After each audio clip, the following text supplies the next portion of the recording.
Hello everyone, everything with Nabarupa ব্লগে সবাইকে স্বাগত। আজকে একটা নতুন রেসিপি নিয়ে চলে এসেছি তোমাদের সামনে। তার নাম হলো রাইস নুডলস। চলো দেখে নেওয়া যাক কীভাবে তৈরি করব। এই রাইস নুডলসটাকে প্রথমে গরম জলে ভালো করে ভিজিয়ে নিয়ে তারপরে আবার ঠান্ডা জলে ভিজিয়ে নিতে হবে। তো কি কি লাগবে দেখুন, একটা বড় সাইজের পেঁয়াজ, 3টে বেল পেপার, গাজর, 3টে ডিম, রসুন কুচি।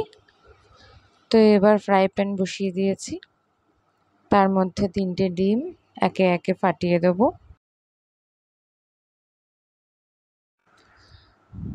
তারপর এতে দিয়ে দেবো পরিমাণ মতো নুন, দিয়ে ভালো করে ভাজা ভাজা হয়ে গেলে এবার আমি নামিয়ে নেব।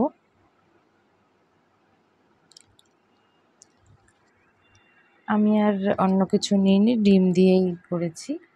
তো এরপর কড়াইতে তেল দিয়ে তেল গরম হয়ে গেলে রসুন কুচিয়ে দিয়ে দিলাম। রসুনটা একটু ভাজা ভাজা হয়ে গেলে তারপরে পেঁয়াজটা দিয়ে দিতে হবে। এরপর এটাকে 2-3 মিনিট একটু ভাজতে হবে।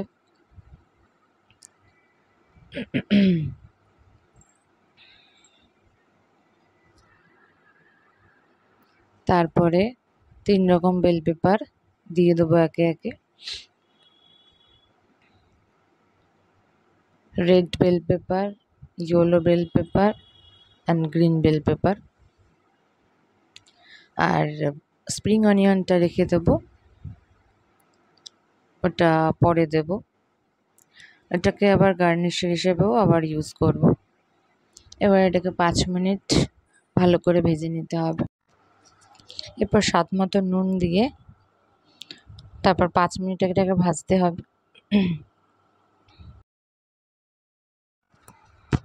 এরপরে 2 চামচ, যেহেতু চামচটা আমার ছোট, তো আমি 3 চামচ ইউজ করেছি এখানে গোলমরিচ। পরিমাণে রাইস নুডলসটা একটু বেশি, যেহেতু আমরা অনেকেই আছি। তো এটা সন্ধেবেলার টিফিন হিসেবেই করেছিলাম। এরপরে দিয়ে দিচ্ছি কিচেন কিং মশলা, যে কোনো দোকানেই আপনারা পেয়ে যাবেন, মুদির দোকানে। তো এরপরে স্প্রিং অনিয়ন দিয়ে দিলাম, দিয়ে এবার এটাকে ভালো করে নাড়াচাড়া করে একটু সেদ্ধ হয়ে যাবে। তারপরে আমরা গাজরটা মাঝে আমি দিতে ভুলে গেছিলাম, তো সেটা অ্যাড করে দিলাম। এরপর ভালো করে ভেজে নিয়ে এরপর রাইস নুডলসটা দিয়ে দেবো। দেখুন কি সুন্দর থিকনেসটা এসছে। এটা তো ভীষণ পাতলা হয়, তো এই জন্য কম সেদ্ধ করলেই ভালো হয়। ঠান্ডা জলে এটাকে আপনারা মনে করে ভিজিয়ে রাখবেন, তো তখন এই ব্যাপারটা থাকবে, বেশ সুন্দর ছাড়া ছাড়া ব্যাপারটা থাকবে। এবার এটাকে ভালো করে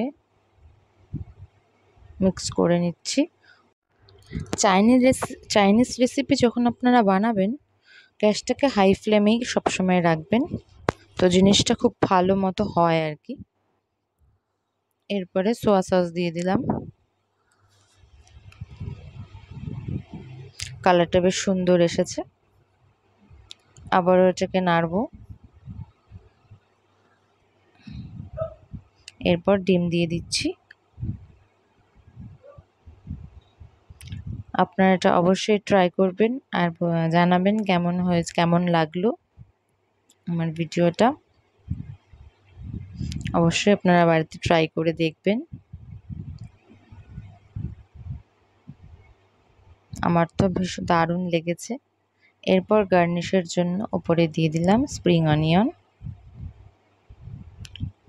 দুর্দান্ত দেখতে হয়েছে। তো এটা বেশি ঠান্ডা হয়ে গেলে খেতে ভালো লাগবে না, গরম গরমই খাবেন। খুব ভালো থাকুন সবাই, দেখা হচ্ছে পরের ব্লগে। ততক্ষণ পর্যন্ত টাটা।